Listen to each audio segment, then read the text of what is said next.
The autumn wind swept through the New Mexico high country, carrying the scent of pine and distant storms.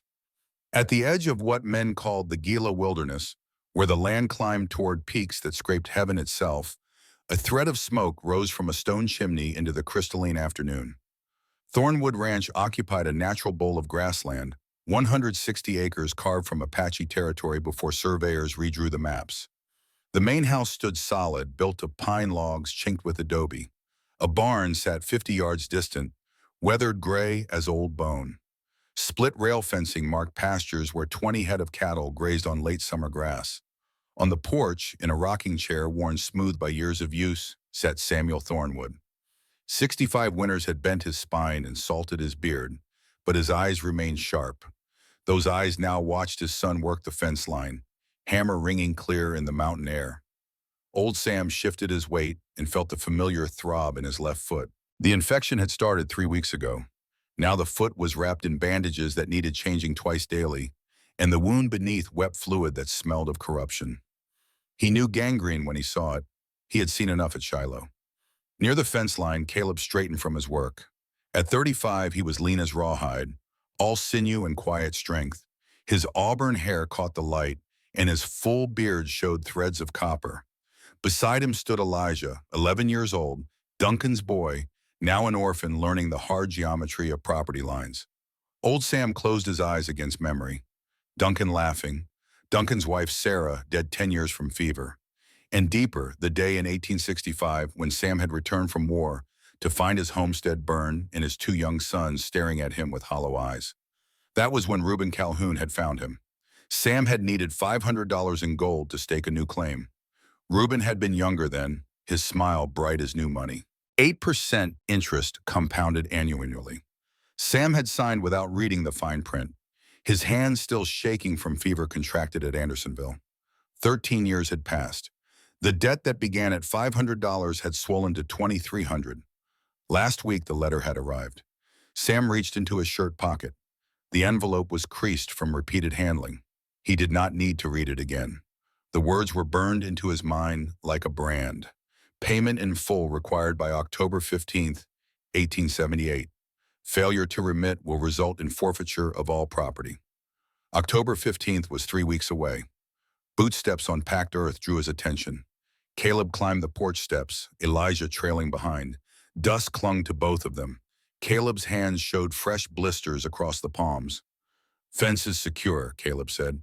His voice carried the rough texture of a man who spoke only when necessary. "Replace 2 sections where the wire rusted through." "Good." Old Sam gestured to the empty chair. "Sit, there's something you need to know." Caleb lowered himself into the chair. Elijah remained standing, one hand on the porch rail, eyes moving between the 2 men, with the wariness of a child who had learned that adult conversations often preceded catastrophe. Old Sam folded his hands across his stomach. Somewhere in the distance, a crow called 3 times, harsh as prophecy. "About this place," Sam began. The words came hard. "About what we owe. In 65, I had nothing. Your mother had sold everything just to keep you boys fed. I needed capital, and banks wanted nothing to do with a man who'd spent 6 months in Andersonville. Reuben Calhoun gave me $500 gold, 8% interest, compounded yearly." Caleb's jaw tightened beneath his beard, his green eyes fixed on his father's face. 13 years, Caleb said softly, already working the mathematics. $2,300, and we don't have it. Even if we sold every head, we'd get maybe 800. Sam handed him the letter. Caleb read it twice. When he looked up, his face had gone pale. 3 weeks. Yes, if we don't pay, he takes everything. The land, the house, the stock. It's all in the contract. Caleb folded the letter with careful precision. For a long moment he said nothing, his gaze moving across the landscape that had been his home for 13 years. "Does Calhoun know the land value, Rafael?" Caleb asked. "He must. The territory surveyed this area 2 years ago." Sam paused. "There's something else in the contract I didn't understand when I signed." He pulled out another paper, older and yellowed. Caleb took it and began to read. The contract was dense with legal language, but buried deep was a sentence that made his blood run cold. In the event that mineral deposits are discovered, the lender shall retain rights to 50% of all extraction and profit. Caleb read it 3 times. Then he looked at his father. He knew. He knew there was something here. Why else wait 13 years and then suddenly demand payment? He wants the land, which means he knows something we don't. From inside came the sound of a kettle whistling. Elijah ducked through the door to tend it. I'll go to town tomorrow, Caleb said. Check the land office. Find out if there have been surveys or claims filed. And if there have been, then we'll know what Calhoun is really after. Caleb moved to the porch rail. The sun was lower now, painting the peaks copper and gold. Tell me about Calhoun. Everything. Old Sam leaned back in his chair. Reuben Calhoun came out here in 58, maybe 59. Called himself a surveyor, though I heard he did bounty hunting on the side. Apache scalps paid good money back then, $100 a head. Territory was offering bounties to reduce Apache numbers. After the war, Calhoun set up as a moneylender. Started lending to homesteaders at terms that looked fair until you read the fine print. I heard of 3 other families that lost land to him. Always the same pattern. Where is he now? Last I heard, near Silver City, still in the bounty business, though the territory stopped official payments. There are still men who pay private rates for scalps. The words settled over them like a pronouncement. Caleb turned to face his father. I won't let him take this place. Duncan died defending it. You built it from nothing. Elijah deserves to grow up here. I don't care what it takes. Careful, son. Men like Calhoun don't fight fair. They've got the law on their side. Then we'll find another way. Old Sam wanted to argue, but he recognized when words would be wasted. Caleb had inherited his mother's stubbornness, and once he set his mind to something, he pursued it with single-minded focus. Be careful, Sam said. Come home safe. Caleb nodded, then went inside to help Elijah with supper. Through the window, Sam watched them move about the kitchen, uncle and nephew working in easy silence. The lamplight caught in Elijah's hair, turning it the same shade Duncan's had been. The sun dropped below the ridge. Sam pulled a blanket across his knees and sat watching darkness gather while behind him the house glowed with warmth. For a moment, he let himself imagine that none of it would be lost. But he was 65 years old, and he had lived long enough to know the world did not grant wishes simply because they were desperate. Inside, Elijah called that supper was ready. Sam levered himself upright, felt the stabbing pain in his foot, and limped toward the door. Behind him, the mountains stood in silhouette against a bruised sky, and the first stars appeared like distant campfires. 3 days later, in the hour before dawn, Caleb saddled his dun gelding and prepared to ride into town. The animal was 15 hands high, patient and reliable. Caleb checked the girth twice, settled his rifle into its scabbard, and swung into the saddle. Old Sam stood in the doorway wrapped in a blanket. His foot was worse. Even in dimness, Caleb could see how his father favored it. See the doctor while you're there, Sam said. Land office first. Doctor can wait. Caleb. I know, Pa. I promise. The ride took 3 hours, following a wagon track through pine forest and across high meadows where frost still clung to grass and shadows. Twice he saw deer watching from the tree line, with that mixture of curiosity and caution that kept wild things alive.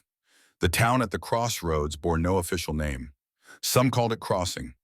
Others called it Silver Stop. 20 buildings arranged along either side of a street that became mud in spring and dust in summer.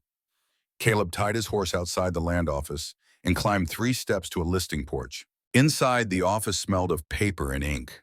A clerk sat behind a desk covered with ledgers and maps, a man of indeterminate age with spectacles that magnified his eyes. Help you? The clerk asked without looking up. Survey records for Township 12, Range 9, Northeast Quarter. The clerk looked up. His magnified eyes blinked twice. That's Thornwood land. You're Caleb Thornwood? I am. The clerk moved to a cabinet and extracted a thick folder. He spread papers across the desk. Survey completed in 76. Standard township and range. Elevation markers, water rights, mineral potential. He paused. Says here signs of mineral deposits. Silver, assay done by private contractor. Who requested it? The clerk ran his finger down entries. R. Calhoun, date was April 22, 1876. 2 years ago, 2 years before Calhoun called in the debt. The pattern was clear. Calhoun had surveyed the land, found silver, and now meant to seize the property using debt as his lever. "I need a copy," Caleb said. $2. Caleb counted out money. The clerk copied the relevant pages, blotted ink, and handed them over. Caleb folded them inside his jacket and thanked him. Outside, morning sun had burned off frost. Caleb studied the assay report.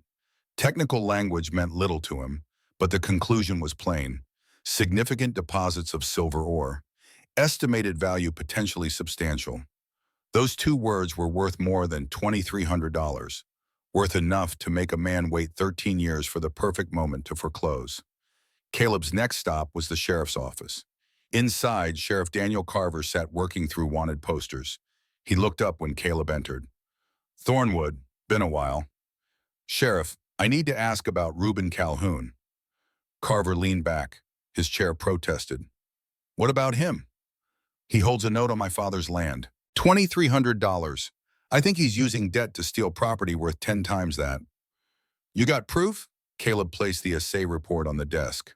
Carver read slowly, expression giving nothing away. "This shows Calhoun knew about deposits 2 years ago. Doesn't prove fraud. Doesn't prove he manipulated the debt. It proves motive." "Maybe, but motive isn't enough to invalidate a contract. Your father signed that note. Terms were clear. If Calhoun wants to call it in, he's within his rights." Caleb felt anger building. He forced it down. "What if I could prove illegal activities?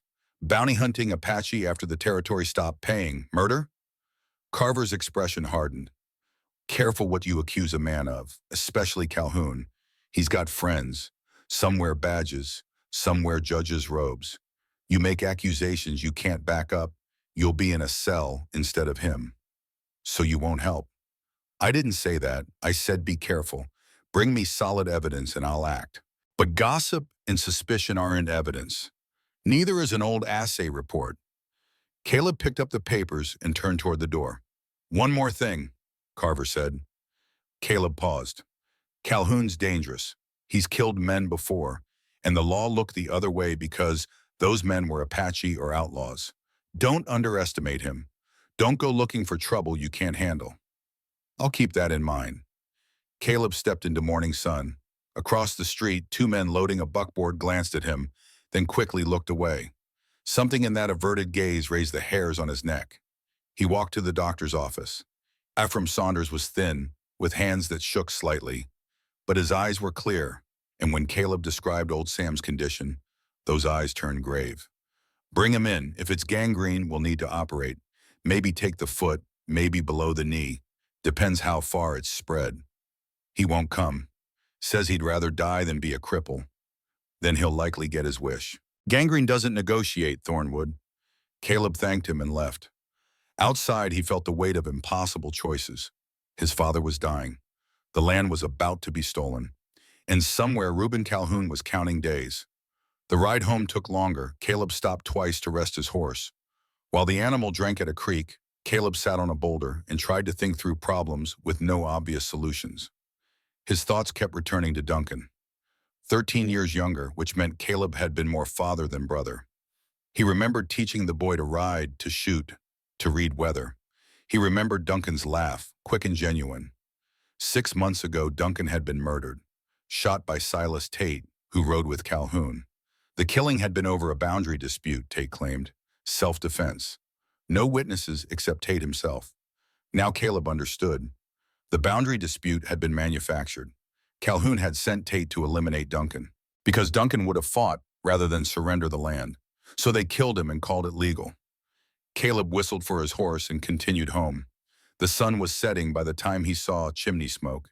As he rode into the yard, old Sam was on the porch, wrapped in blankets despite lingering warmth. Elijah came running from the barn. "Did you find out?" "I found out." Caleb dismounted, handed reins to Elijah. "Take care of him. Extra oats." While Elijah led the horse away, Caleb climbed steps and sat beside his father.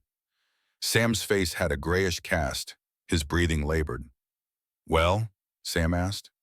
Caleb told him everything. The assay report, Carver's response, the doctor's diagnosis. When he finished, old Sam nodded slowly. So we're trapped. He knew about Silver all along. The whole thing was a con. It's not your fault, isn't it? I signed without reading, and now we're losing everything. No, there's something else. Sam pulled out a paper, dated 2 weeks before Duncan's death. It was a letter. Your property contains mineral deposits of significant value. Representatives of the Calhoun Mining Company will contact you soon. Duncan saw this, Sam said. He knew what it meant. Told me he wouldn't let Calhoun take the land. Said he'd fight. So they killed him before he could. That's what I think. Can't prove it, but it fits. Darkness was complete now. Caleb sat in silence, feeling pieces slide into place. Calhoun had planned this for years. The loan, the waiting, the surveys, the murder, all designed to seize land legally. I'm going after him, Caleb said quietly. Son, I'll find evidence. Something that proves what he did to Duncan, something that breaks the contract. And if I can't find evidence, I'll find another way. You're talking about killing him. I'm talking about justice. Old Sam closed his eyes. Don't become what you hate. Your mother wouldn't have wanted that. My mother's been dead 20 years, and Duncan's been dead 6 months. I'm done losing family to men like Calhoun. Before Sam could respond, Elijah came running from the barn. Uncle Caleb, someone's coming. They heard hoofbeats approaching fast. 3 riders. Caleb stood, hand dropping to his revolver. Behind him, old Sam struggled to his feet. The riders galloped into the yard and reined up hard. Dust billowed in lamplight. The man in front was tall and heavy-shouldered, with a face carved by hard living. He sat his horse with the confidence of someone used to being obeyed. Reuben Calhoun. 2 men flanked him. One was lean as a whip, scar through his left eyebrow. The other was younger, maybe early 20s, with features resembling Calhoun's. Calhoun touched his hat brim. Evening, Sam, Caleb. Hope we're not interrupting. State your business, old Sam said steadily, despite pain. Simple business, making sure we're clear on terms. October 15th is 2 weeks away. 2 weeks to come up with $2,300. We know the terms, Caleb said. Calhoun's gaze shifted to him. His eyes were muddy watercolor, holding no warmth. Do you? Because I've heard you've been poking around town, asking about surveys and assays. Makes me think you're looking for a way out. Just making sure everything's legal. Everything is. I've got the contract, signed and witnessed, records of every payment, legal claim if debt isn't satisfied, all neat and proper. The scarred man shifted, and Caleb recognized him with cold shock. Silas Tate, Duncan's killer. I know you, Caleb said, voice tight. Tate smiled, showing tobacco-stained teeth. I expect you do. Your brother and I had a disagreement. Real unfortunate how that turned out. Caleb's hand moved toward his gun, but old Sam's voice stopped him. Don't. That's what they want. Calhoun laughed without humor. Smart man, your father knows when he's beat. Just so we're clear, in 2 weeks I'm coming back. If you don't have the money, I'm taking possession. Everything becomes mine. You'll have 24 hours to leave. If you're not gone, the sheriff removes you. Legal and proper. You planned this, Caleb said. You knew about Silver before you made the loan. Calhoun's expression didn't change. Prove it. I've got the assay report, dated 2 years ago, your name on it. So, I survey land. That's business. Doesn't prove anything except I'm thorough. It proves you knew what the land was worth. Proves you manipulated my father into a loan you knew he couldn't repay. It proves I'm smart, which is more than I can say for a man who signs contracts without reading. 2 weeks, Thornwood, don't make this harder. He wheeled his horse and they rode out as quickly as they'd come. The sound faded, leaving silence and dust. Caleb helped his father inside. Between them, they got old Sam settled in bed. While Elijah made tea, Caleb sat beside his father. You can't fight him, Sam said. Not directly. He's got too much power. If you shoot him, they'll hang you. I know. So what will you do? Caleb didn't answer immediately. He was thinking about Silas Tate, about the smile while discussing Duncan's death, about the younger man who resembled Calhoun, about the mountains and wilderness where a man could disappear. I'll find a way. I'll find it if evidence that breaks the contract or something else. But I won't let them take this place without a fight. Old Sam gripped his son's hand. Be careful. Please, I can't lose another son. You won't, I promise. But even making the promise, Caleb knew it might be one he couldn't keep. That night, after Sam slept and Elijah retreated to his room, Caleb stood on the porch studying stars. They burned with cold clarity, indifferent to human drama. Somewhere out there, higher in mountains, was truth he needed, evidence of Calhoun's crimes. He would start tomorrow. He would track Calhoun, would follow him into whatever holes he crawled, and he would find what he needed. The alternative was unthinkable. The alternative was surrender. And Caleb Thornwood had never learned how to surrender. Morning broke cold and clear. Caleb was awake before dawn, packing supplies for a journey that might last weeks. Dried meat, hardtack, ammunition, bedroll. From his doorway, Elijah watched. Where are you going? Into the mountains. I need to find something. Can I come? No, I need you here, taking care of your grandfather. Can you do that? Elijah nodded, though fear showed in his eyes. In 6 months, he had lost his father, seen his great-grandfather fall ill, watched the only home he knew come under threat. Caleb knelt so they were eye to eye. Listen, no matter what happens, you'll be all right. This land is yours, your inheritance.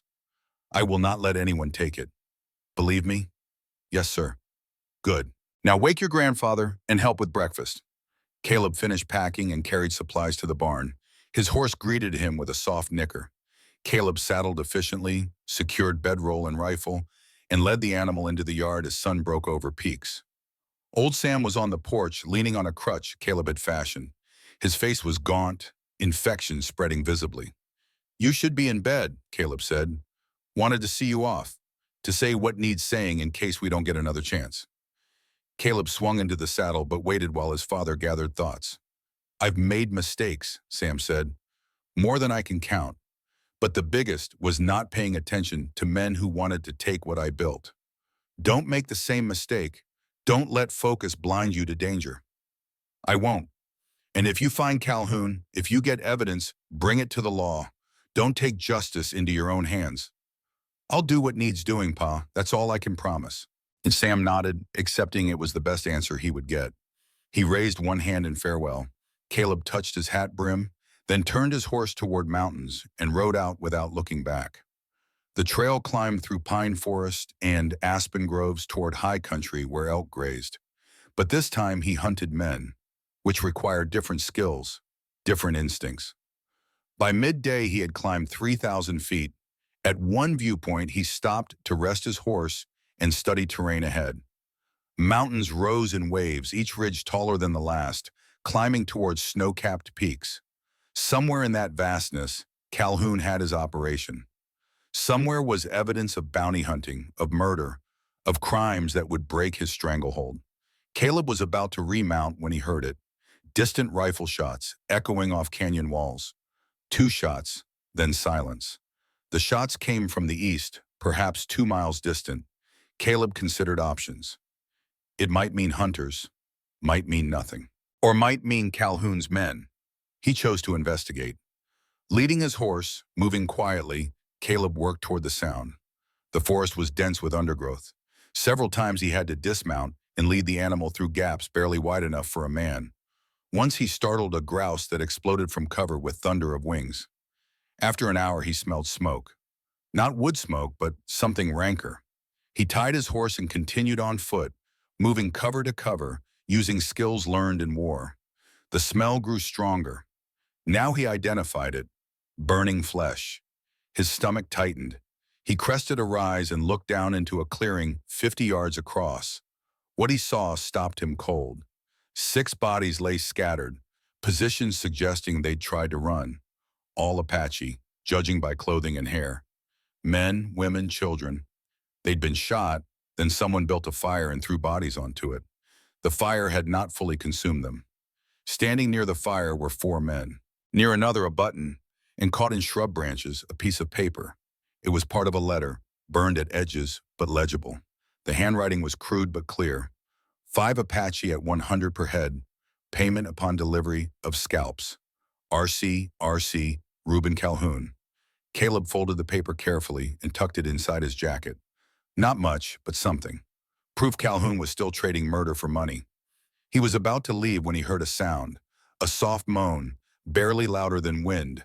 He spun and saw movement at the clearing's edge. One body, assumed dead, was moving. Caleb ran and knelt. An Apache woman, badly burned but alive. Her eyes opened, focused with difficulty. "Water," she whispered. Caleb had a canteen.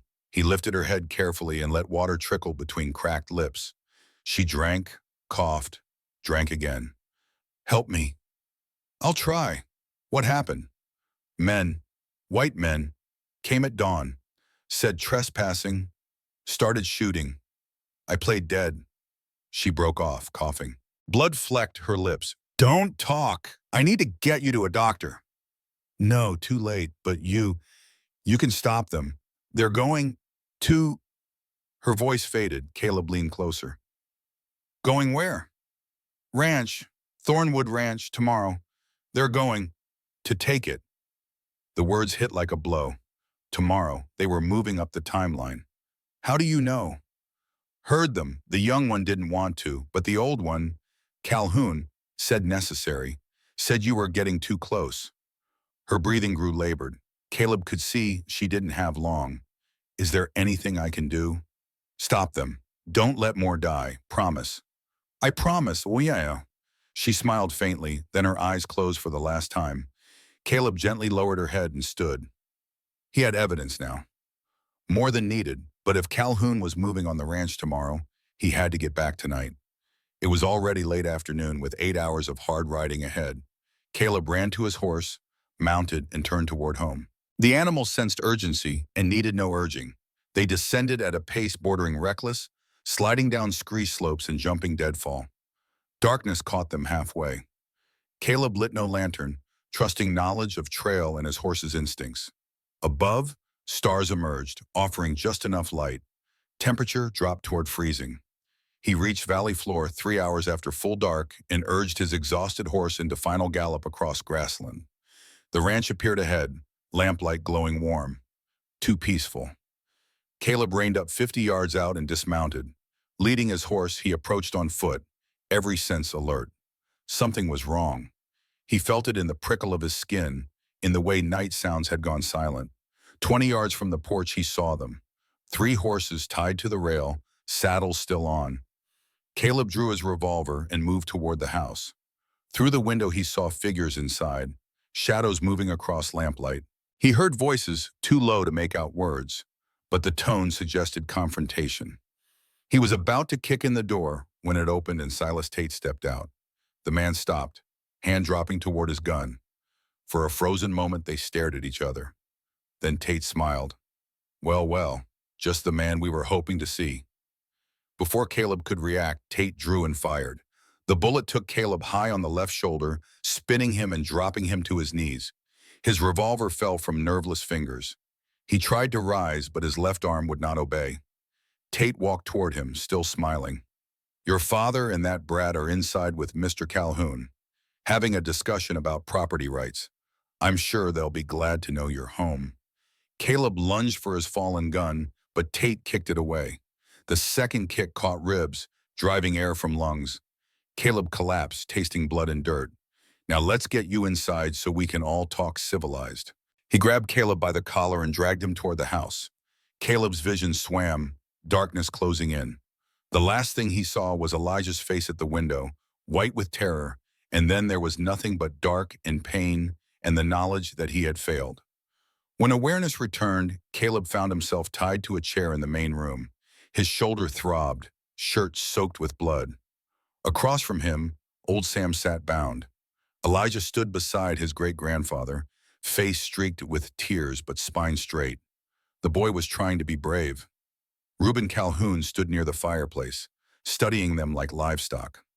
Silas Tate leaned against the door, cleaning fingernails with a knife. The younger man stood apart, face troubled. "Good," Calhoun said when he saw Caleb was awake. "Now we can proceed. Mr. Thornwood, I believe we had an agreement, but your son has been interfering, making accusations. That changes things." "Go to hell," old Sam said. Calhoun shook his head. "Not helpful. See, I came tonight to give you one last chance. But then I find your son poking around mountains, And I start thinking maybe you don't intend to honor debts. Maybe you're planning something foolish. We found the letter, Caleb said, voice rough, ordering Apache murders.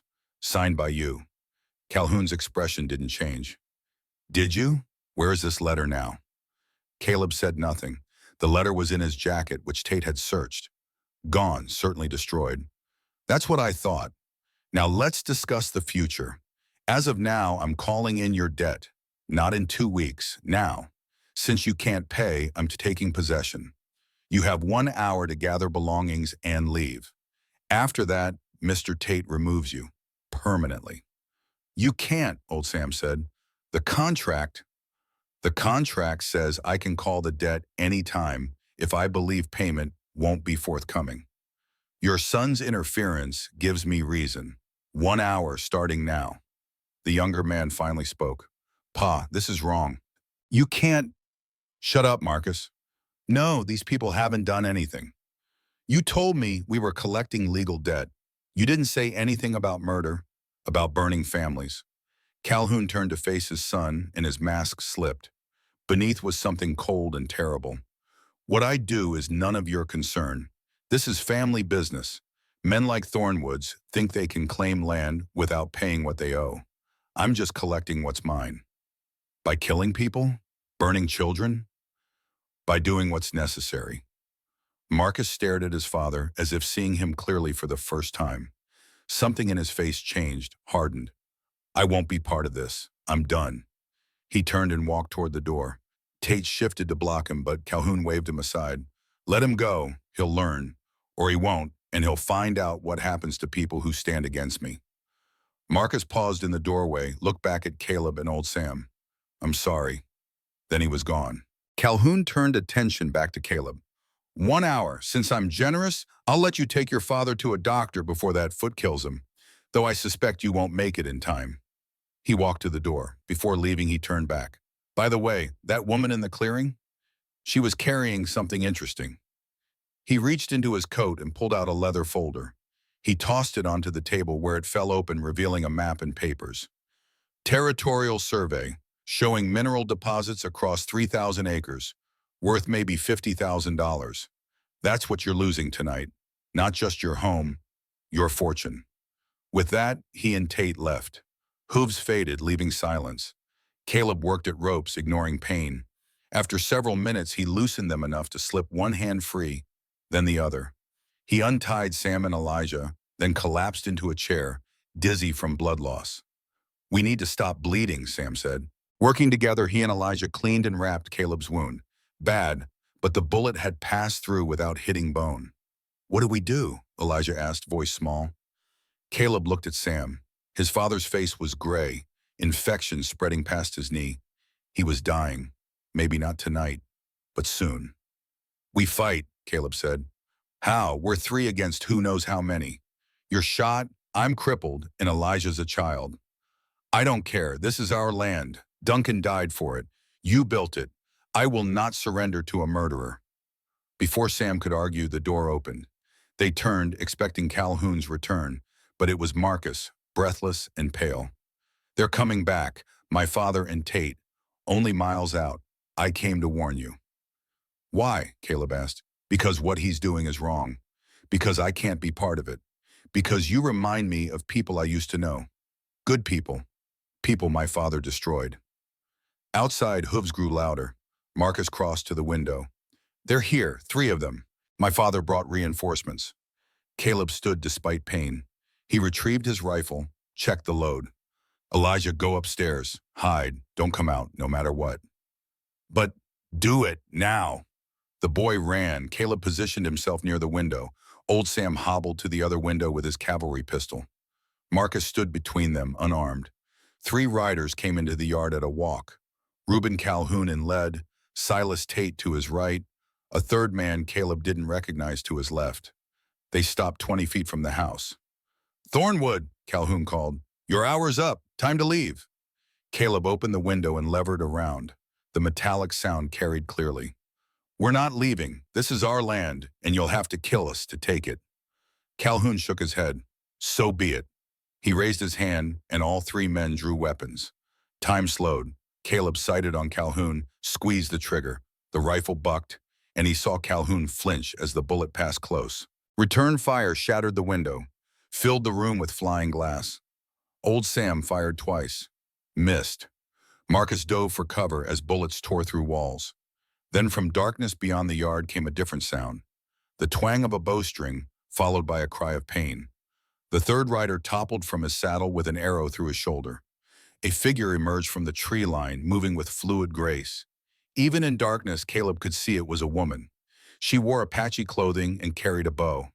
As he watched, she knocked another arrow and sent it flying toward Tate, who threw himself from his horse barely in time. Calhoun wheeled his mount, searching for this threat. The woman had already faded into shadows. "Fall back! Regroup!" Calhoun shouted. The three men retreated, leaving only echo of hoofbeats and groans of the wounded man. Caleb stared out the window, trying to process what happened. Who was the woman? Why had she helped? Marcus had no answers. He looked as shocked as Caleb felt. They waited in tense silence for 10 minutes. When nothing happened, Caleb risked stepping onto the porch. The yard was empty except for the wounded man who had crawled toward the tree line before collapsing. Movement near the barn caught his eye. The woman stepped into lamplight, and Caleb got his first clear look. Apache, probably late 20s, with long black hair bound back from a beautiful face made hard by experience.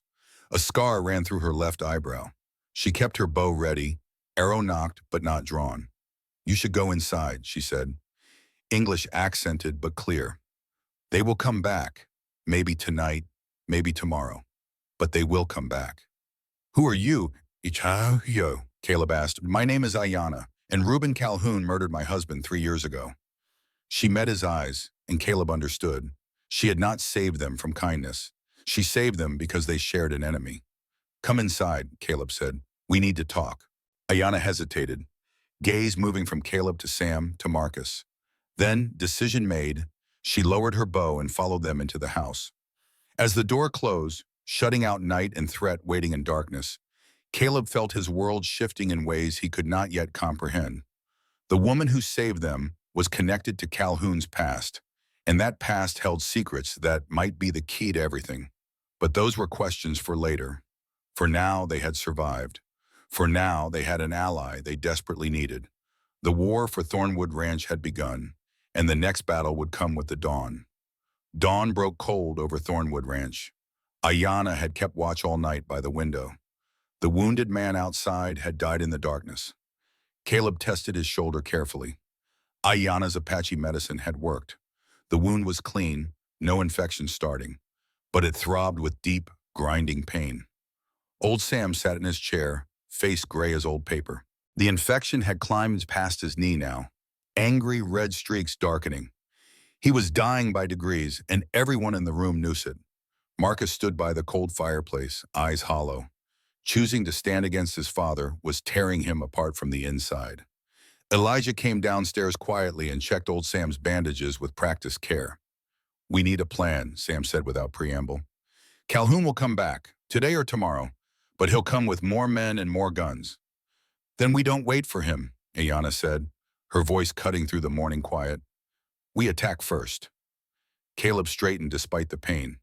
"What are you suggesting?" Caleb straightened despite the pain in his shoulder. "What are you suggesting?" "Calhoun has a camp, 15 miles north, in the high country near Wolf Creek. I have watched it.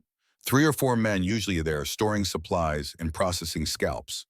If we strike there, we could destroy his operation. Take evidence. Force him to respond on our terms instead of his." "How do you know about this camp?" Marcus asked. "Because I have been following your father for 2 years, learning everything about him, where he goes, who he meets, where he is vulnerable." Her smile was cold. "I am very patient."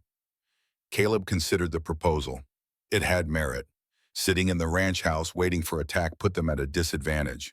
But a raid on Calhoun's camp could shift the balance, particularly if they could capture hard evidence of his crimes. "It's risky," he said. "We'd be leaving the ranch undefended. If Calhoun's scouts see us leave, he could simply ride in and claim it." "Not if some of us stay," old Sam said. "I'm in no condition to ride anyway. I'll remain here with Elijah. If anyone comes, we'll hold them off as long as we can." Pa, you can barely walk. I can sit in a chair and pull a trigger. That's all the walking this situation requires. The old man's tone brooked no argument. Caleb recognized that set to his father's jaw. It was the same expression Sam had worn when he told his sons he was enlisting in 61, and again when he announced he was buying this land in 65. When Samuel Thornwood made a decision, he did not unmake it. I'll go with you, Marcus said to Caleb. I know the camp. I know where my father keeps his records, his maps, everything. I can show you. Why should we trust you? Ayanna asked sharply. You are his son. Blood is blood. Blood is just blood, Marcus shot back with unexpected heat. Family is choice, and I choose not to be like him. I choose to stop what he's doing, even if it means destroying him, especially if it means that. Ayanna studied him for a long moment, then nodded slowly. Very well, but know this. If you betray us, I will put an arrow through your heart before you can blink. Do you understand? I understand.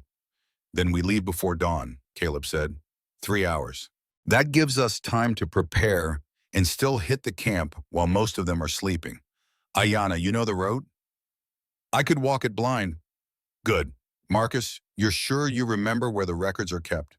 I'm sure. My father made me inventory supplies last month. I saw everything. Caleb turned to his father and nephew.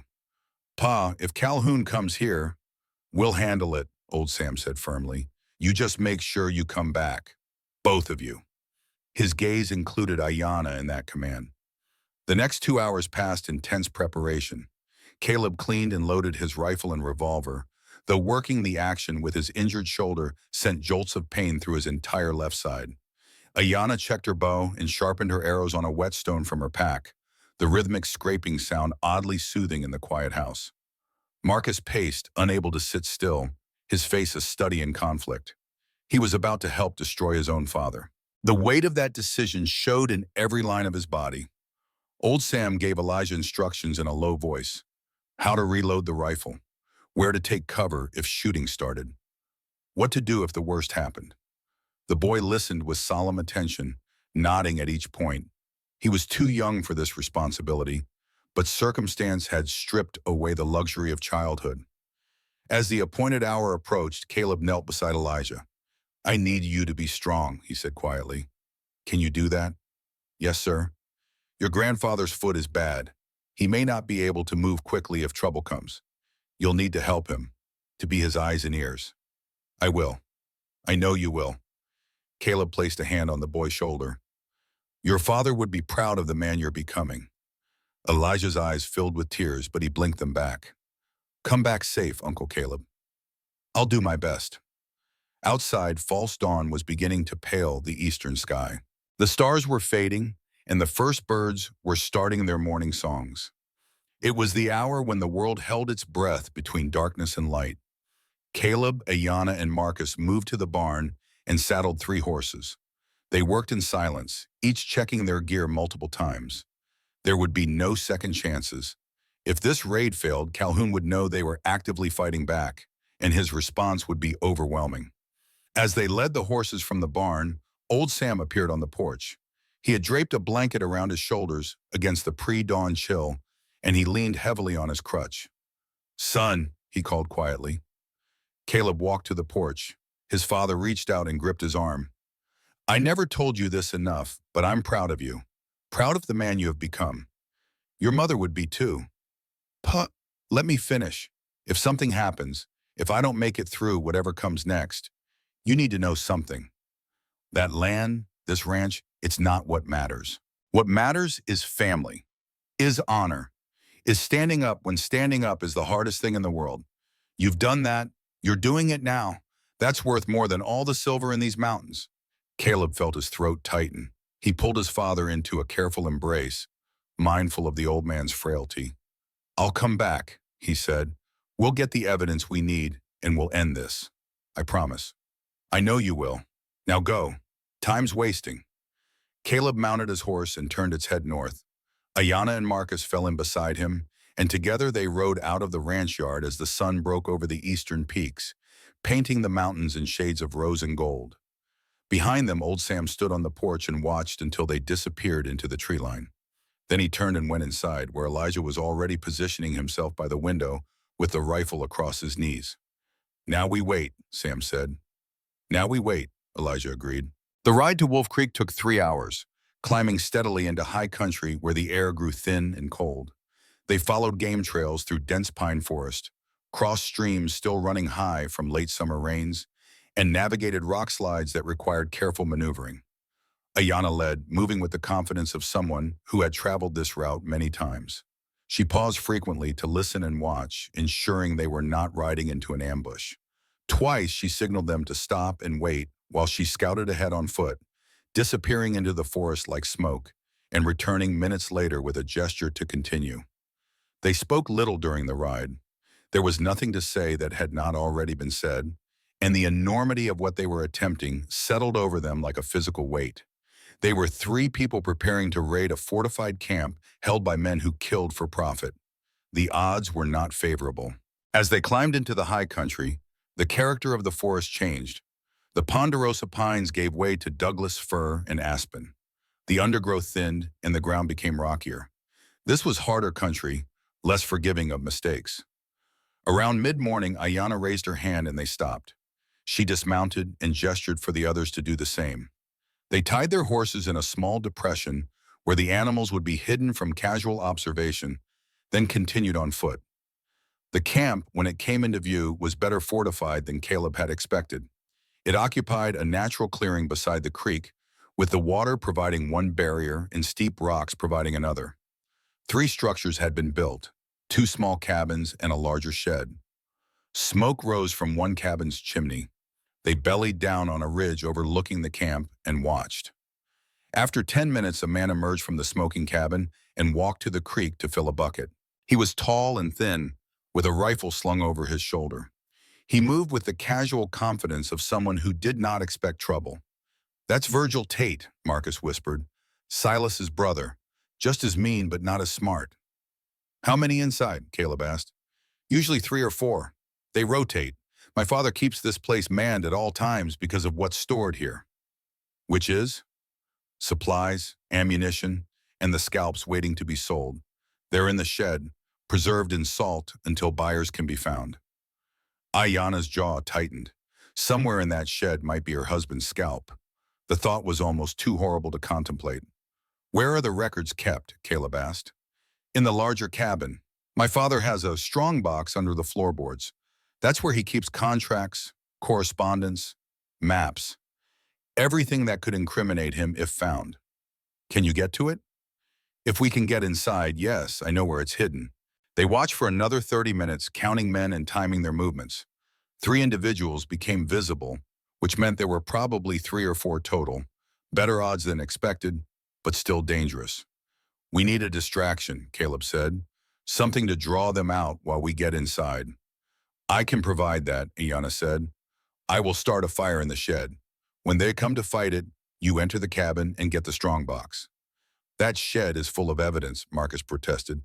"If it burns—" "The scalps are evidence of murder, not of fraud," Ayana said coldly, "and I have no desire to preserve them. My husband's hair burning is better than it being sold to decorate some white man's wall." The logic was brutal but sound. Caleb nodded. "All right," Ayana sets the fire. "Marcus and I go for the strongbox. We have maybe 5 minutes before they realize what's happening and organize a response. Everyone clear?" They nodded. "One more thing," Caleb said. "If this goes wrong, if we get separated, we meet back at the horses. Don't wait. Don't try to be a hero. Just run." "Understood," Marcus said. Ayana said nothing, but her expression suggested she had no intention of running from anything ever again. They separated. Ayana circled west, moving through the trees with absolute silence. Caleb and Marcus worked their way down the eastern slope using rocks and brush for cover. Every movement was calculated, every step tested before weight was committed. It took 20 minutes to reach positions. Then they waited for Ayana's signal. The signal, when it came, was spectacular. Fire blossomed from the shed's roof, catching quickly on the dry wooden shingles. Within seconds, flames were visible, and within a minute, smoke was pouring into the sky. Shouts came from inside the cabins. Men boiled out, some half-dressed, all carrying buckets. They ran toward the shed in the creek, forming a bucket brigade. In the chaos, no one noticed two figures slipping into the larger cabin. Inside, the cabin was surprisingly well appointed. A table, chairs, a stove, even a bookshelf. This was not a temporary camp, but a permanent base of operations. Caleb moved to the window and kept watch while Marcus dropped to his knees and began prying up floorboards with his knife. The third board came up to reveal a metal strongbox, perhaps 18 inches on a side. Marcus lifted it out and tried the lid. Locked. "Do you know the combination?" Caleb hissed. "No, my father never trusted me that much." "Then we take it and open it later." Marcus gathered the box in his arms. It was heavy, 40 or 50 pounds of metal and whatever it contained. Together they moved to the cabin door. Outside, the men had formed their bucket brigade and were making progress on the fire. But they had not yet noticed the break-in. Caleb scanned the area, judging distances and sight lines. "Straight to the trees," he said. "Don't stop. Don't look back. Ready?" "Ready." They burst from the cabin at a run. For a moment, no one noticed. Then someone shouted. Rifle fire cracked across the clearing. Bullets kicked up dirt at their feet. Caleb turned and fired twice with his revolver, not aiming to hit, but to make the shooters duck. Marcus was ahead of him, running hard despite the weight of the strongbox. They crashed into the tree line and kept going, branches slashing at their faces. Behind them, more shouts and gunfire. But they were in heavy cover now, and the men at the camp could not pursue without organizing first. That bought them minutes. They found Ayanna waiting at the horses. Her face was smudged with smoke, and her eyes gleamed with savage satisfaction. "It burns well," she said. "Everything in that shed is ash." "Let's hope we got something to replace it," Caleb said, hefting the strongbox. "Mount up. They'll be coming." They rode hard for the first mile, putting distance between themselves and the camp. Then they slowed to a pace the horses could sustain. Behind them, no pursuit was immediately visible, but that could change quickly. An hour into the ride, they stopped to rest the animals and examine their prize. The strong box was indeed locked, and the lock was substantial. It would take tools they did not have to open it properly. "Break it," Ayanna said impatiently. Caleb looked around and spotted a likely rock. He set the strongbox on a flat stone and brought the rock down on the lock like a hammer. The first blow dented it. The second sprung it. The third broke it completely. Inside the box was a treasure trove of incrimination. Letters arranging scalp purchases. Contracts for surveying that mentioned mineral deposits with dates proving foreknowledge. A ledger showing payments made to territorial officials, including Sheriff Carver. And maps, dozens of them, showing land claims and mineral deposits across thousands of acres. But the most damning document was a letter dated March 1878, 6 months ago. It was addressed to a buyer in El Paso and read simply, "Duncan Thornwood eliminated as discussed. Property acquisition can proceed. Will forward survey documentation upon payment of agreed-upon fee." Caleb stared at the letter until the words blurred. Here was proof, indisputable evidence that his brother's murder had been premeditated, contracted, paid for. Duncan had not died in a boundary dispute. He had been assassinated to clear the way for a land grab. "We have him," Marcus whispered. "This is enough to hang him 10 times over." "If we can get it to someone who matters," Caleb said. "Carver's compromised according to this ledger. We need to go higher, the territorial capital, the federal marshal. Then we ride for Santa Fe," Marcus said. "It's a hard 3 days, but we can make it." "No," Ayanna said. "First we go back to the ranch. Make sure your father and the boy are safe. Then we decide next moves." She was right. They could not abandon old Sam and Elijah while Calhoun was still free and dangerous.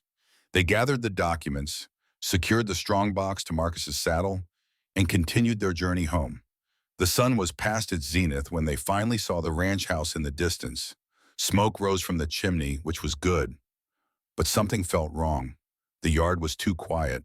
No stock visible in the corrals. They approached cautiously, weapons ready. As they drew closer, Caleb's stomach knotted. The front door stood open, and in the yard, tied to a post like a message, was old Sam's crutch. "It's a trap," Marcus said. But Caleb was already spurring his horse forward, fear overriding caution.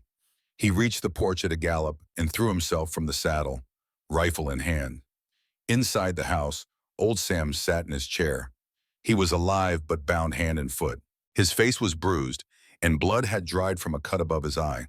Beside him, also bound, was Elijah. The boy's face was white with terror, but he appeared unhurt. Standing behind them, a revolver pressed to old Sam's head, was Silas Tate. "Welcome home, Thornwood," Tate said with his tobacco-stained smile. "We've been waiting for you."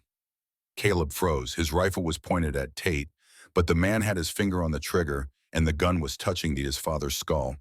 Any shot Caleb took, even if it killed Tate instantly, would likely result in a reflexive trigger pull that would kill old Sam. "Lower the rifle," Tate said, "slow and easy, or I paint the wall with your daddy's brains." Caleb lowered the rifle and set it on the floor. Behind him, he heard Ayanna and Marcus entering. Tate's smile widened. "All of you, weapons down, nice and gentle." They complied. There was no choice. "That's better. Now, Mr. Calhoun would like a word with you all. He's right outside." "Been waiting patient as a saint." The door behind them opened, and Reuben Calhoun stepped inside. His face was hard, all pretense of civility gone. This was the face of a man who had killed dozens and would kill dozens more without losing a night's sleep. "You've been busy," Calhoun said, looking at each of them in turn. "Raiding my camp, stealing my property. You even destroyed my merchandise, which cost me considerable time and money to acquire." "That merchandise was human hair from people you murdered," Caleb said. "Semantics. Now, I'm going to make this very simple. You have something that belongs to me, a strong box containing private business documents. You're going to return it, and then you're going to leave this territory and never come back. And if we don't," Calhoun gestured to Silas, who pressed the gun harder against old Sam's head. The old man's eyes closed, but his face remained set in lines of stubborn defiance. "Then I kill your father, then the boy, then each of you in turn, and I'll still get my strongbox because you'll be dead and no longer able to prevent me from searching your bodies.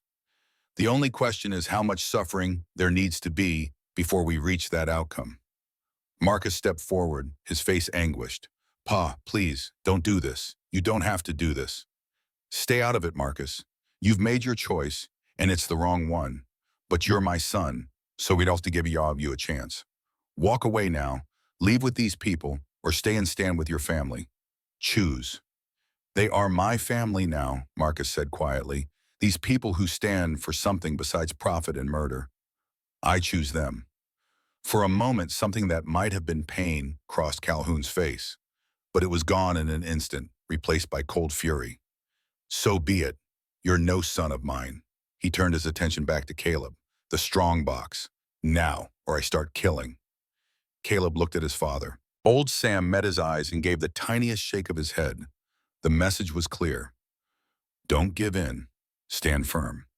But Caleb also looked at Elijah and saw a terrified child who had already lost his parents and deserved a chance to grow up. He thought of Duncan, of the sacrifice his brother had made.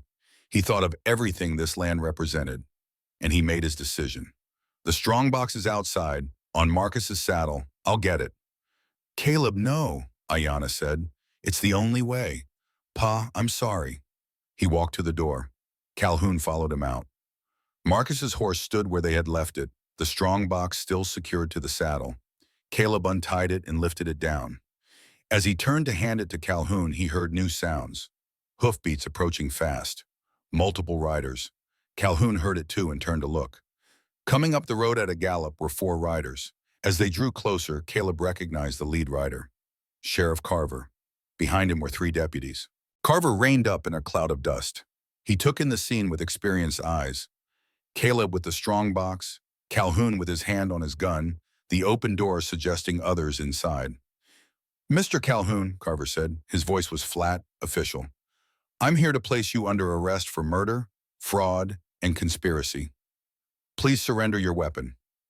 Calhoun's face went purple. "You're bought and paid for. I own you." "You did, past tense. But then the territorial governor got an anonymous package, a ledger showing bribes paid to law enforcement officials, including me. He gave me a choice. Cooperate in your arrest or face charges myself. Wasn't a hard decision." "Who sent it?" Calhoun demanded. Who sent the package? A new voice spoke from the direction of the barn. I did. Everyone turned. Walking toward them, his face set in grim determination, was Marcus. But this Marcus had apparently never left the house. Caleb's mind reeled. If Marcus was outside, then who had ridden with them to the camp? The answer came as the figure beside Caleb peeled away a false mustache and removed a hat, revealing longer hair and softer features. Not Marcus at all, but a woman who bore, "My name is Lucinda Ward," she said. Deputy U.S. Marshal, working undercover for 3 months to build a case against Reuben Calhoun. Marcus contacted me 2 weeks ago and offered to cooperate. Everything you have done today, every piece of evidence you've gathered, has been under federal observation. And it's all admissible in court. Caleb stared at her, his mind reeling. But you knew everything about the camp, the strong box, where his father kept the records. Because Marcus told me everything, Ward said. 2 weeks ago, he rode into Silver City and found the federal marshal's office. He was half-starved, hadn't slept in days. He said he couldn't be part of his father's crimes anymore. He drew us maps, gave us schedules, told us everything about Reuben Calhoun's operation. She gestured toward the deputies, and one of them stepped aside. Behind him stood the real Marcus Calhoun, his face pale but determined. I'm sorry, Marcus said, meeting Caleb's eyes. The marshal needed to see evidence gathered in real time, not just documents that could be dismissed as forgeries in court. She needed to witness the raid to testify that no one planted evidence. So when you 3 rode out yesterday morning, I stayed behind. The marshal met you on the trail after you left. In the darkness and chaos, with the right clothes and similar build, it wasn't difficult, Ward added. I'd studied Marcus's mannerisms. I knew what to say, how to act. You were focused on the mission, on getting to that camp before Calhoun realized what was happening. You weren't looking for deception from an ally. Ayanna's eyes narrowed. You used us. I used the situation, Ward corrected. And it worked. Reuben Calhoun is going to prison, and the evidence is clean. No defense attorney can claim it was planted or fabricated. Marcus stepped forward. I know you're angry. You have every right to be. But this was the only way to make sure my father couldn't wiggle out of justice. He has lawyers. He has money. He has friends in territorial government. The only way to guarantee he'd pay for what he's done was to build an airtight federal case. Caleb looked from the marshal to Marcus and back again. Then slowly he nodded. You took a hell of a risk. So did you, Ward replied, and it paid off. Calhoun's hand dropped to his gun, but Carver was faster. His own weapon cleared leather and pointed at Calhoun's chest. Don't. You're done, Reuben. It's over. For a long moment, Calhoun stood frozen. Then, with a roar of pure rage, he drew. 3 things happened simultaneously. Carver fired, hitting Calhoun in the shoulder. Caleb looked at the young man for a long moment, then nodded. You did the right thing. That took courage. I just did what I should have done years ago. As the sun set over the mountains, painting them in shades of crimson and gold, the Thornwood family stood together on their porch. The land was safe, the debt was invalidated through evidence of fraud, and the man who had murdered Duncan and terrorized them for years was finally facing justice. Ayanna stood apart, watching the prisoners being loaded. Marshal Ward approached her. You're free to go, the marshal said. Your part in this is done. Where would I go? Ayanna asked. I have no people, no home. Caleb heard this and stepped down from the porch. You have a home, here if you want it. This ranch owes you a debt we can never repay, but we can offer you land, shelter, and family if you'll accept it. Ayanna looked at him, then at old Sam and Elijah on the porch, then back to Caleb. I accept, she said quietly. And as darkness fell over the New Mexico high country, the survivors stood together, bound not by blood, but by something stronger. Shared suffering, shared survival, and shared hope for a future free from the shadows of men like Reuben Calhoun. The war was over. Now came the harder work of building peace. The territorial courtroom in Santa Fe was packed to capacity. Men stood shoulder to shoulder along the back wall, and the gallery benches groaned under the weight of spectators who had traveled from across New Mexico territory to witness what many were calling the trial of the decade. The air was thick with tobacco smoke, and the smell of wool coats damp from the October rain that had been falling for 3 days straight. Caleb Thornwood sat in the front row, his left arm still in a sling from the shoulder wound that had mostly healed but remained tender. Beside him sat Ayanna, wearing a simple dress that marked an uncomfortable compromise between her Apache heritage and the expectations of a white man's courtroom. She had refused to cut her hair or remove the traditional jewelry she wore, and more than a few spectators had muttered about allowing an Indian woman in the proceedings. She ignored them with the same calm dignity she brought to everything else. On Caleb's other side sat Elijah, dressed in clothes that were slightly too large because they had been purchased with growth in mind. The boy had aged years in the past months, his face showing a seriousness that no 11-year-old should have to carry.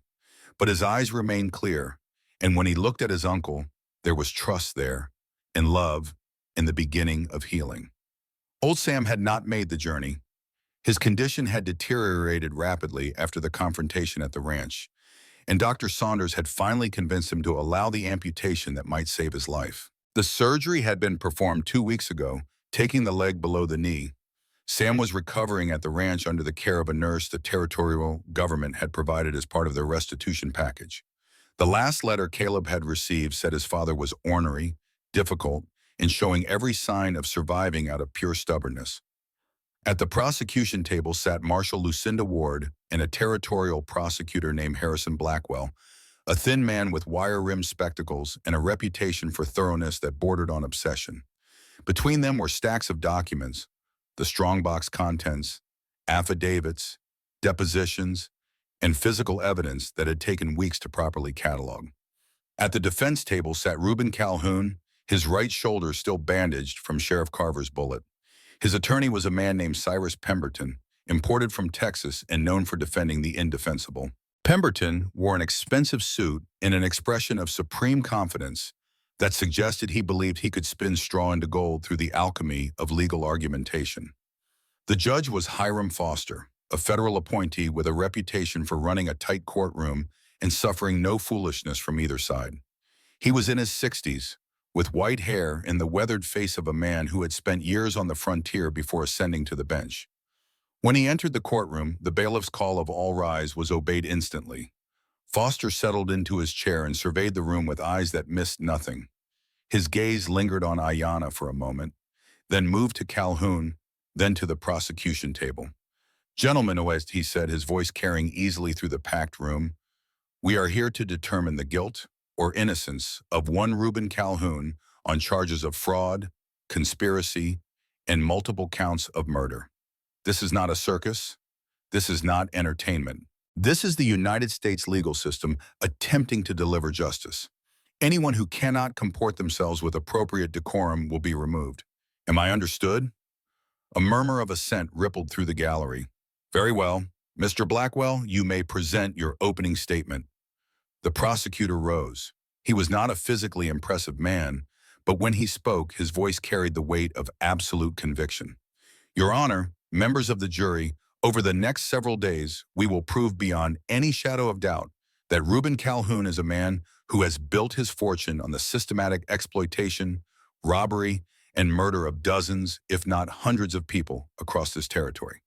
We will show that he deliberately extended fraudulent loans designed to fail so that he could seize valuable land. We will show that he operated a bounty hunting operation that continued long after such activities were prohibited by law, and that he profited from the sale of human scalps taken from men, women, and children who posed no threat to anyone. And we will show that he arranged the murder of Duncan Thornwood in order to facilitate the theft of land that contained mineral deposits worth tens of thousands of dollars." Blackwell paused, letting the words settle over the room like ash. "But most importantly, we will show you that Mr. Calhoun is a man who believes himself above the law, a man who corrupted law enforcement officials, intimidated witnesses, and used violence as a business tool. The evidence is overwhelming. The testimony is compelling. And by the time we are finished, we believe you will have no choice but to find Reuben Calhoun guilty on all counts." He sat down. The room was silent except for the scratch of the court reporter's pen and the rain drumming against the windows. Pemberton rose for the defense. He smiled at the jury, a warm, avuncular expression designed to suggest reasonableness. "Your Honor, gentlemen of the jury, my colleague Mr. Blackwell has painted quite a picture. It is a picture designed to inflame passions and bypass reason. But when we strip away the inflammatory rhetoric, what are we left with? A businessman who operated within the law as it existed at the time.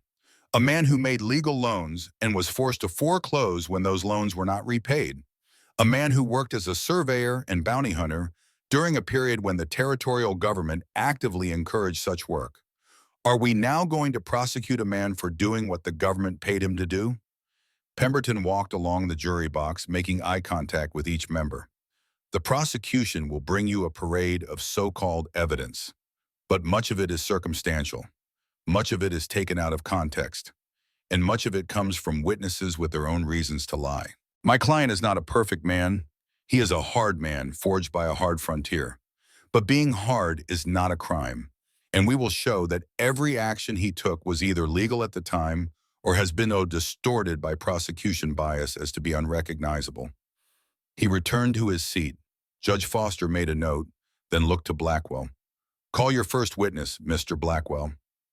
The prosecution calls Marcus Calhoun. A stir ran through the courtroom. Reuben Calhoun's face went white, then red, then settled into an expression of such cold fury that several jurors visibly recoiled. Marcus walked to the witness stand with his eyes fixed straight ahead, refusing to look at his father.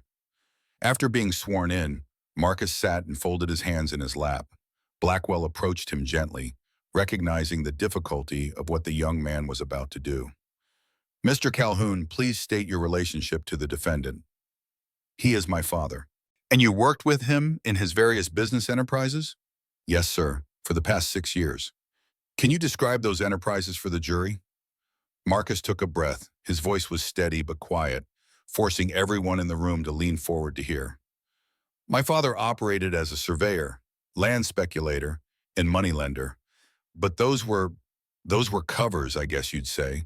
His real business was identifying valuable land, usually land with mineral deposits, and then acquiring it through whatever means necessary.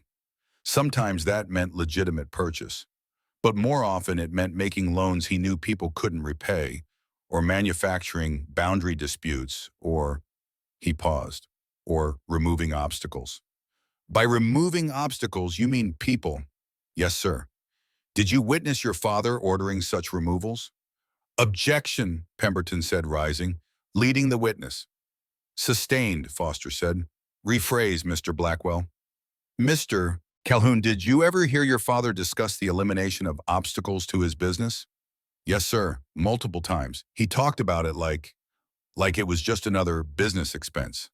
Hiring men to handle problems, that's what he called it, handling problems. Can you give specific examples? Marcus proceeded to detail incidents spanning 6 years.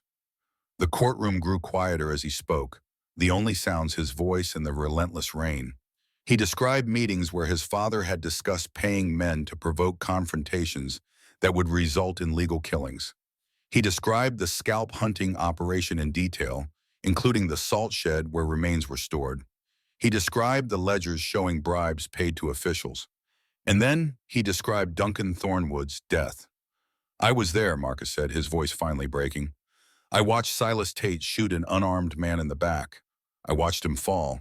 And afterward, my father said it was necessary. Said Duncan Thornwood was going to fight the foreclosure, and that it was easier to deal with the older brother who was more reasonable. Those were his words. Easier to deal with. And what did you do when you witnessed this murder? Nothing. God help me, I did nothing. I told myself it was an accident, that Tate had acted on his own, but I knew. I knew it was planned. Pemberton's cross-examination was brief and brutal. He painted Marcus as a disgruntled son, a young man who had failed to meet his father's expectations and was now seeking revenge through false testimony. But Marcus held firm, never wavering from his account, and by the time he stepped down, several jurors were looking at Reuben Calhoun with expressions of barely concealed disgust. The prosecution spent the next 3 days building their case. Marshal Ward testified about her investigation and the documents recovered from the strongbox. Sheriff Carver, looking uncomfortable, admitted to taking bribes and corroborated the ledger entries. The territorial surveyor testified that mineral deposits on the Thornwood land were worth between $40,000 and $60,000, making Calhoun's $2,300 loan a grotesque exploitation. Then Caleb was called. He walked to the stand with his jaw set, very conscious of the weight of every eye in the room. After being sworn in, he looked directly at Reuben Calhoun for the first time since the trial began. The older man stared back, his face unreadable. Blackwell took Caleb through the events methodically. The discovery of the debt, the research showing Calhoun's foreknowledge of the mineral deposits, the raid on the mountain camp, the murder of Duncan. By the time Caleb finished his testimony, the prosecution's case was ironclad. But Pemberton's cross-examination revealed why he commanded such high fees. Mr. Thornwood, you admit that your father signed a legal contract with my client? Yes, but yes or no will suffice. The contract specified terms including interest rates and foreclosure provisions? Yes. And your father failed to make payments as required? We made payments for years. The interest... Yes or no, Mr. Thornwood? Did your father fail to satisfy the terms of the note? Technically, yes, but the terms were designed... Thank you. Now, regarding this raid on my client's property, you entered without permission, destroyed property, and stole a strongbox. Is that correct? We were gathering evidence of crimes. Were you deputized? Were you acting under any legal authority? Caleb hesitated. No. So you committed burglary and arson based on your own suspicions. And now you ask this court to consider evidence gathered through illegal means as justification for those crimes. Mr. Thornwood, isn't it possible that your brother's death, tragic as it was, has clouded your judgment? That you've constructed an elaborate conspiracy theory to avoid accepting that sometimes debts come due and life is simply hard? No, Caleb said firmly. My brother was murdered. My family was targeted. And your client orchestrated all of it. That is your belief. But beliefs are not facts, are they, Mr. Thornwood? The cross-examination continued for 2 more hours. By the end, Pemberton had managed to cast doubt on Caleb's motives, if not his honesty. It was masterful legal work, and Caleb left the stand feeling as though he had somehow failed Duncan's memory. Then Ayanna was called, and the atmosphere in the courtroom shifted. She walked to the stand with her head high, her traditional clothing and jewelry marking her as other in a room full of white faces. Some spectators whispered. A few made derisive sounds. Judge Foster's gavel came down hard. There will be silence in this court, or I will clear the gallery. This witness has as much right to testify as anyone. Proceed, Mr. Blackwell. After being sworn in, Ayanna sat and looked directly at Reuben Calhoun. Her gaze was steady, unflinching, and in it was 3 years of grief and fury held in check by iron will. Blackwell approached carefully. He had spent hours preparing for this testimony, knowing that the jury's potential prejudice could undermine everything. Miss Ayanna, please tell the court about the events of spring 1875. In a clear voice, Ayanna described the massacre at the Gila River. She did not spare details. She described children being shot. She described her husband dying in her arms. She described Calhoun taking scalps from the dead, including children too young to have harmed anyone. She described the deliberate cruelty of leaving the bodies unburied for scavengers. The courtroom was utterly silent. Even the court reporter had stopped writing, his hand frozen above his paper. Miss Ayanna, do you see the man who led that attack in this courtroom? Yes, he sits at that table. She pointed at Calhoun. Let the record show the witness has identified the defendant. Miss Ayanna, why are you certain it was Reuben Calhoun? Because I see his face every night when I close my eyes. Because his voice saying we should be grateful he did not kill us all haunts every quiet moment. Because I spent 3 years learning everything about the man who destroyed my life so that one day I might have a chance to destroy his. I am certain because I have thought of nothing else for 1,000 days. The raw honesty of the statement landed like a physical blow. Several jurors looked away, unable to meet her gaze. Pemberton's cross-examination was cautious.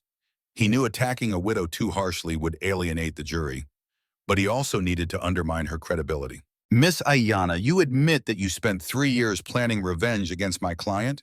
Yes. And that you participated in the illegal raid on his property? Yes. So you have every reason to lie to ensure his conviction, do you not? I have every reason to tell the truth, Lies would dishonor my husband's memory. But you admit you hated my client? I hate what he did, what he is. But my testimony is not born from hate. It is born from truth. I was there. I saw it. I remember. And I will speak for those who can no longer speak for themselves. There was no effective response to that. Pemberton sat down and Ayanna left the stand with the same dignity she had brought to it. The prosecution rested after 6 days of testimony. The defense called character witnesses who testified to Calhoun's contributions to territorial development. They called financial experts who argued that the loan terms were standard for high-risk ventures. They painted a picture of a misunderstood businessman being persecuted by people who wanted to evade legitimate debts. But they could not overcome the physical evidence. The strongbox documents were damning. The letter ordering Duncan's elimination was authenticated by 3 separate handwriting experts. The ledgers showing bribes were corroborated by Sheriff Carver's own admission. And Marcus's testimony, son against father, carried a weight that no amount of legal maneuvering could dismiss. After 3 weeks, both sides gave their closing arguments. Pemberton spoke for 2 hours, weaving a narrative of frontier justice and hard men doing hard work in hard times. Blackwell spoke for 1 hour, and every word landed like a hammer blow. He held up the letter about Duncan. He read from the ledger. He pointed to Calhoun and called him what he was, a murderer who had hidden behind the law while corrupting it. The jury deliberated for 6 hours. When they returned, the foreman stood and pronounced the verdict in a voice that carried to every corner of the packed courtroom. On the charge of fraud in the first degree, we find the defendant guilty. On the charge of conspiracy to commit murder, we find the defendant guilty. On 6 counts of murder in the first degree, we find the defendant guilty. On 12 counts of murder in the second degree, we find the defendant guilty. The litany continued. Guilty on all counts. Reuben Calhoun sat motionless as his empire of crime collapsed into rubble around him. Judge Foster set sentencing for 2 days hence. Caleb, Ayanna, Elijah, and Marcus left the courthouse and stood in the rain, letting it wash over them like absolution. "It's over," Marcus said. He sounded hollowed out, a man who had done the hardest thing imaginable and survived it. "No," Ayanna said quietly. "Now it begins." 2 days later, Reuben Calhoun stood before Judge Foster for sentencing. The courtroom was again packed, though the atmosphere was different now. The spectators had come not for drama, but for closure. Foster looked down at Calhoun with an expression of profound distaste. "Mr. Calhoun, I have presided over this court for 15 years. In that time, I have seen claim jumpers, cattle rustlers, and every variety of frontier criminal. But I have never seen anything quite like you. You did not commit crimes of passion or desperation. You systematically exploited and murdered people as a business model. You corrupted officials meant to uphold the law. And you did it all with a sense of entitlement that suggests you believed you were above any form of justice." He paused, consulting his notes. "The jury has convicted you on 27 separate counts. New Mexico territory has abolished the death penalty, which means I cannot sentence you to hang, though God knows you have earned that fate many times over. Instead, I sentence you to life imprisonment at hard labor to be served at the Territorial Penitentiary in Santa Fe. You will never again be a free man. You will never again profit from the suffering of others. And you will have the rest of your life to contemplate the evil you have done. May God have mercy on your soul, because this court has none." The gavel came down. Deputies moved to take Calhoun into custody. As they led him out, he turned and looked directly at Marcus. His son stood and met his gaze without flinching. "I'm sorry, Pa," Marcus said quietly, "but I'm not sorry enough to have let you continue." Calhoun said nothing. He was led away in chains, and the courtroom slowly emptied. Outside, the rain had finally stopped. The sky was clearing from the west, and weak sunlight broke through the clouds in golden shafts. Caleb stood with his small group and breathed air that somehow felt cleaner than it had an hour before. Marshal Ward approached them with official-looking documents. "Mr. Thornwood, the territorial government has issued a formal pardon for any trespassing or destruction of property charges related to your actions. They've also invalidated Calhoun's claim on your land due to fraud. The mineral rights are yours, free and clear, and there's a restitution fund being established from Calhoun's seized assets. You'll receive compensation for legal expenses and suffering. How much? Caleb asked, not because he cared about the money, but because he needed to understand the scope. Preliminary estimates suggest around $40,000. The land itself, with the silver deposits, is worth considerably more. You're a wealthy man, Mr. Thornwood, or you will be once the mining operation begins. Caleb looked at Ayanna, then at Elijah, then at Marcus. We're all wealthy, he said, and we'll figure out what to do with it together. The journey back to the ranch took 4 days. They traveled slowly, stopping frequently to rest horses and themselves. The trial had taken more out of them than they had realized, and the return to normal life required adjustment. As they crested the final ridge and looked down into the valley where Thornwood Ranch sat, Caleb felt something in his chest unknot. The house stood solid, smoke rising from the chimney. The fences were mended, stock grazed in the pastures. Old Sam had not been idle during their absence. They rode into the yard as the sun touched the western peaks. Old Sam emerged from the house, moving on crutches, but moving nonetheless. His face was gaunt from the surgery and recovery, but his eyes were clear and his voice was strong. About time you all came home, he said. Been eating my own cooking for a month. Thought I'd die of it before the gangrene got me. Elijah ran to him and wrapped his arms around the old man's waist, careful of his injury. Old Sam rested one hand on the boy's head and looked at Caleb. Well, guilty on all counts. Life imprisonment. Sam closed his eyes for a moment, and when he opened them again, they were wet. Duncan can rest now. Yes, Pa, he can. That night they gathered around the table for a proper meal. The nurse old Sam had been working with, a capable woman named Mrs. Henderson, had prepared a feast of roasted venison, potatoes, and fresh bread. It was the first time they had all sat together without the shadow of Calhoun hanging over them. Old Sam raised his coffee cup in a toast. To family, he said simply. To family, they echoed, and for the first time in months, there was laughter at the Thornwood table. The weeks that followed established new rhythms. Marcus threw himself into ranch work with the fervor of a man seeking redemption through labor. He was good with horses and better with figures, and he quickly made himself indispensable. Ayanna had initially planned to build her own small wickiup on the property, maintaining some separation.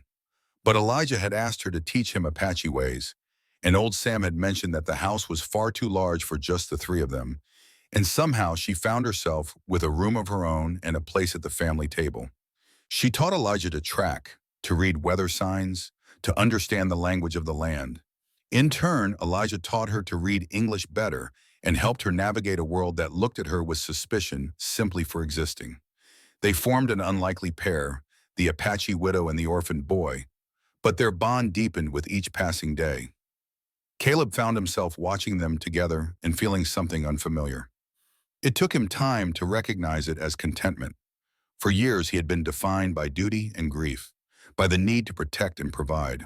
But now, seeing his nephew laugh as Ayanna showed him how to make a bow, seeing his father regain strength and purpose, even with one leg, seeing Marcus find peace through honest work, Caleb realized that protection and provision could coexist with joy.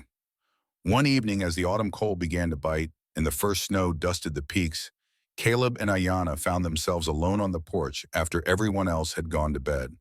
The stars were brilliant in the crystal air, and their breath made small clouds in the lamplight. This is your home now, Caleb said. It was not a question. If you'll have me, Ayanna replied. We already do. Elijah adores you. Pa treats you like the daughter he never had. Marcus sees you as the moral compass that keeps him honest, and He paused, uncertain how to continue. Ayanna waited with the patience she brought to everything. I find that I cannot imagine this place without you, Caleb finally said. You saved us. Not just from Calhoun, but from ourselves. From becoming what we were fighting against. And I am grateful. More than I know how to say. Gratitude is not what I want from you, Ayanna said quietly. What do you want? She turned to face him fully. In the dim light, her face was all plains and shadows, beautiful and remote. I want you to see me, not as the Apache woman who helped you, not as the victim who needs saving, but as Ayanna, as someone who might build a life here, not because she has nowhere else to go, but because she chooses this place and these people. I do see you, Caleb said. I see your strength and your grief. I see how you carry Dakota's memory without letting it crush you. I see how you've made Elijah feel safe enough to be a child again. I see you, Ayana. All of you. And and I find myself hoping you'll stay, not for the reasons you listed, but because, he took a breath, because I have come to care for you. Not as a debt owed or a responsibility accepted, but as a woman I admire and more than admire. Ayana was quiet for a long moment. When she spoke, her voice was soft but steady. Dakota was my husband. I loved him. I will always love him. But he is gone, and I am still here, still living, and he would not want me to spend the rest of my life alone, clutching his memory like a shield against the world. She took Caleb's hand the first time she had initiated such contact. I care for you too.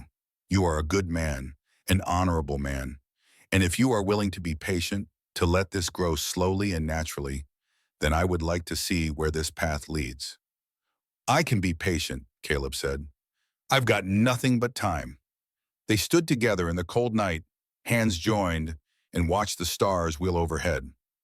It was not a beginning exactly, but it was something precious nonetheless, a possibility. Winter came to the high country with its usual fierce beauty. Snow buried the fences and transformed the landscape into an endless white expanse. The family spent long evenings around the fire, reading, talking, and slowly knitting themselves into something that resembled wholeness. Old Sam taught Elijah mathematics and history, determined that the man would have the education Sam himself had missed. Marcus taught him practical skills, carpentry, blacksmithing, the 100 small competencies that turned a boy into a man. Ayana taught him Apache lore and the old stories that kept a people's history alive. And Caleb taught him what his father had taught him, that a man's word was his bond, that land was sacred, and that family was worth any sacrifice. In January, a letter arrived from the territorial capital. The restitution fund had been finalized, and a bank draft for $42,000 was enclosed. The letter also included preliminary surveys suggesting the silver deposits on Thornwood land were even richer than originally estimated. Several mining companies had expressed interest in negotiation extraction rights. The family gathered to discuss what to do with this sudden wealth. It was more money than any of them had imagined possessing. We could expand the ranch, Marcus suggested, buy adjoining parcels, increase the herd. We could build a school, Ayana said, not just for Elijah, but for other children in the valley. Teach both white ways and Apache ways. We could establish a fund, Old Sam said, something that would support the ranch through bad years and provide for Elijah's future. Caleb listened to each suggestion, then added his own. We could do all of those things, but first we should do something for Duncan and Dakota, something that honors their memory. He described his idea, a monument at the ranch, a permanent marker acknowledging the cost of the land they stood on. Duncan's name and Dakota's name, carved in stone, along with the names of those who died in the Gila River Massacre. A reminder that this place was built on sacrifice and should never take that sacrifice for granted. Everyone agreed the monument was commissioned from a stoneworker in Santa Fe, and in March, when the snow finally melted, it was erected on a small rise overlooking the valley. The entire family attended the dedication, along with Sheriff Carver, Marshal Ward, and several neighbors who had learned the full story of what had happened. Old Sam spoke first, his voice carrying across the hillside. My son Duncan gave his life for this land. He believed it was worth protecting, worth dying for if necessary. I pray we prove worthy of that sacrifice by being good stewards of what he left behind. Ayana spoke next, in Apache first and then in English. My husband Dakota and my people died because of greed and hatred, but from that death has come something new, a place where Apache and white can stand together, where the old ways and new ways can coexist. This is not the future Dakota imagined, but I believe he would approve. Caleb spoke last. We stand here because of choices. Duncan chose to stand firm. Dakota chose to defend his people. Ayana chose to save us rather than let hatred consume her. Marcus chose honor over blood. We're all here because someone chose courage over fear, principle over profit. May we never forget that, and may we pass that lesson to the next generation. They planted trees around the monument, aspen for Duncan, who had loved their golden autumn color, and juniper for Dakota, sacred in Apache tradition. As they worked, Elijah helped dig the holes and carefully settled the root balls, performing the simple work that would bind him to this place for the rest of his life. Spring brought not just warmer weather, but news from Santa Fe. Reuben Calhoun had died in prison. The official report said heart failure, but the unofficial word was that he had simply stopped fighting, stopped eating, stopped bothering to live.